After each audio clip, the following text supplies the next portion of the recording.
my sweetheart, Eula, married for 62 years happily, mother of the photographer over there, Carol Burns, and of Kathy Krieger, right? And over here is my granddaughter, the lovely Alana. And over here is Einstein. Oh no, it's not Einstein. His name is Brian Burns, and he's a terrific young grandson. Now let me just say a few words about this. The fence did not exist here when I grew up. So you just walk out on the tracks, and people were killed at this intersection frequently. And the most common killing, people would walk out on the track watching the train coming so they wouldn't get hit. And then they didn't see the one coming the other way, and they'd get hit. And so that was always happening. Now this sign, Bristol, Virginia, and Tennessee, has lights in it, and it's lit up, and it's a beautiful sign that everybody on the train knows that. Now what really impressed me is the big thing in Bristol were the trains. There was nothing here except the great big trains that came in. And the 41 and 42 would come through at about 11 o'clock at night, pulling all sorts of cars with people headed to New Orleans, rich people, cars loaded with people smoking cigars, and a place where they could sit down and eat. And you think, did I ever ride on one of those? But what was sad, see up at the end, the gate up at the end, Carol? Can you turn around? I will be, yeah. Yeah, the gate. This is where they put the bodies off, up on that end. And so all the young people in East Tennessee and Southwest Virginia, this was the main place the bodies were taken off from the Second World War, in which my next door neighbor was killed, lots of people were killed. And you come here at night at 11 o'clock to see the train go through. And it got very depressing to see all the people crying up there around picking up the coffins to go bury their children who were killed in the war. Makes you patriotic, to say the least. And that was a sad day. But when George C. Marshall, who was the head of the army and everything, he decided to send a train through. And what was the name of that train where we put the pots and pans on? Freedom Train. Freedom Train. So after the war was over, a big long train came through every town, and it would stop. And you go down and put toys on for little children in Europe. And you put blankets and pans and anything you could give the people of Europe. Their place had been bombed out to rubble. And so George Marshall and his Freedom Train really brought good stuff to the people of Europe. Then he decided, the American government did, to rebuild Japan and Berlin and Italy, and everything had been bombed out. And so it became the George C. Marshall, the Marshall Plan. He hated that. He did not want his names on anything. And so when he died, later on before he died, they gave him the Nobel Prize for his great kindness. And he was an extremely kind man who went to VMI up at Lexington. He was one of my heroes, George C. Marshall. So I stood here when the Freedom Train came through. We put all of our toys on, everything you could get rid of that you thought somebody would like in Europe. We put it on the Freedom Train. And it was the Goodwill Train of America. It was also here, a train came in called the Scout Train. And it's headed for Valley Forge. And it stopped in every town and picked up 4 or 5 scouts. And it had gotten the honor of being selected for Valley Forge. So it was the big Scout Train. And it rolled up the East Coast, and it headed for up in Pennsylvania. And so we had a terrific time. The next one I remember, and Eula may remember this, is they decided to have everything for the American people to look at. So they put the Declaration of Independence, all these famous documents on the train, and they pulled that train through every town. Get on it, you'll see the Declarations of Independence and the things that they could show. And then, of course, when very famous people were killed, like Bobby Kennedy, and assassinated, big trains covered with black, like they had for Abraham Lincoln, would tour through these cities. And we were not here then when that happened.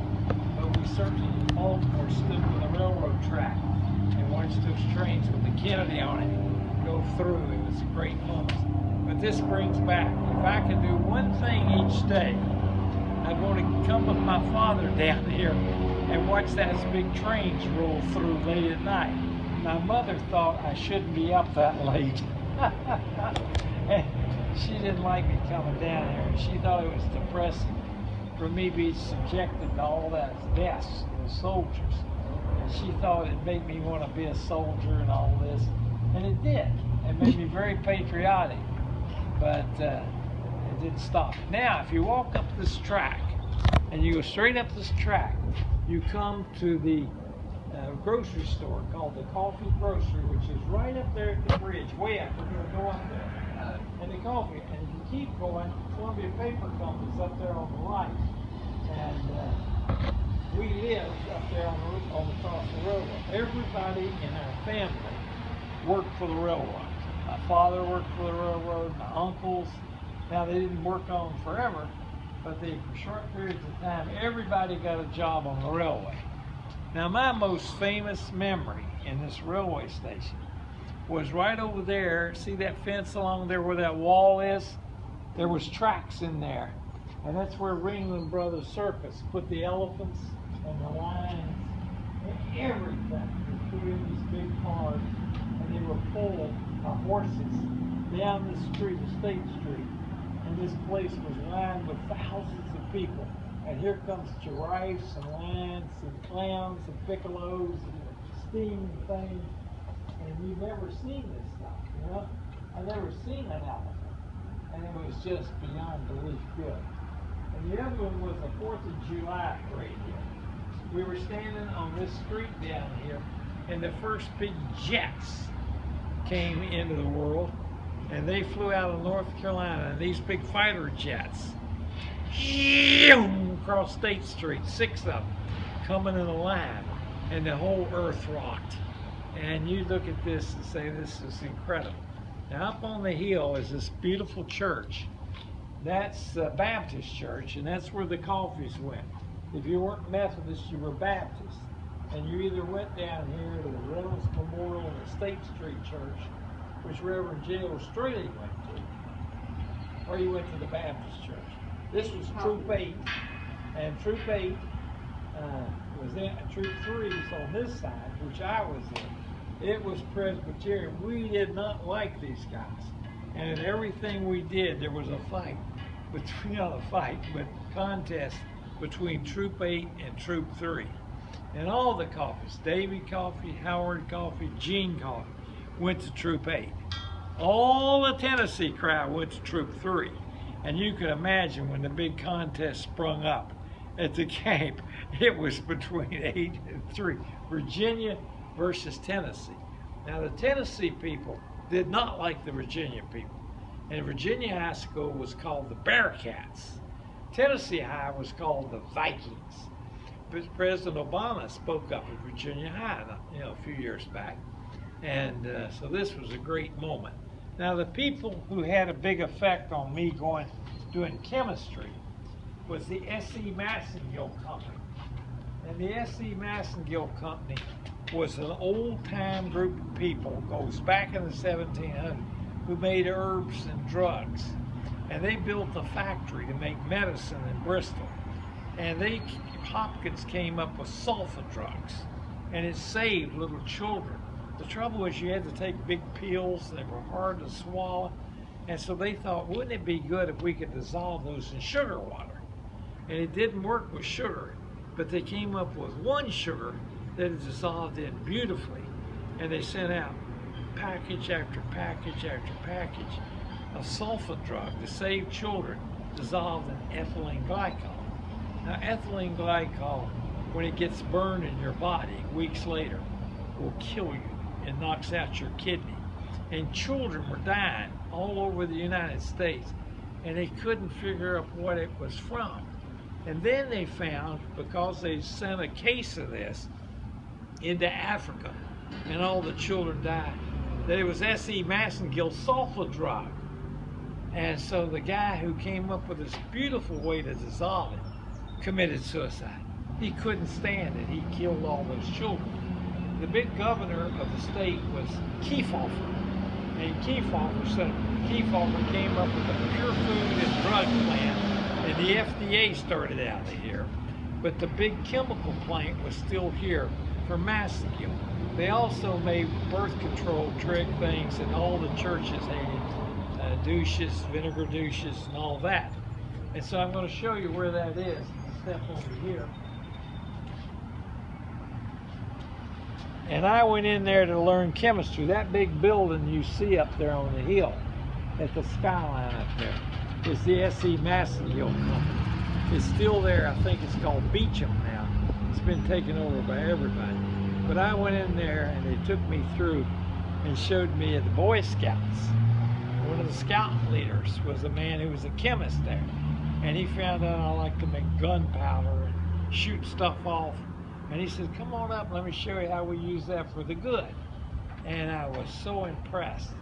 And so they had a scout booth down here at King's, which is that store down on Scout Day. And that's that famous thing where you see me standing in the chemistry scout booth, put on by S.C. Massengill, by the scout leader who worked up there. So taking time with scouts and learning everything from swimming to working with nature makes a difference. Now, Dr. Herndon, I'm backing up now to Elizabeth. Dr. Herndon was not only a great chemist, he loved birds. And I thought he was sissy, so I went out with him just to make him happy. And I was amazed. He showed me stuff about eagles and birds and ospreys. And I came back to Bristol, and he gave me a book called Peterson's Guide to the Bird. And Wallace had hurt his foot, and so I gave him that. And he thought, oh, come on. He was a big athlete with a bad ankle. And he fell in love with the birds. And a young kid going through the backyard saved a peregrine falcon. He grew up to become one of the great birders at Cornell. He's retired now. And he's the one who brought the peregrine falcon back from extinction. They were all gone, but a few, and he brought them back. And he being? And that's Scarlet in downtown Baltimore. The big USF&G has a bird up there named Scarlet, who flew in there from the Chesapeake Bay, one of the birds that he had revived. He being? He being a kid named Smith. And he was a little kid trained by Wallace who loved birds in the backyard. And so there's just more and more stuff you wouldn't believe of what's happened to the world.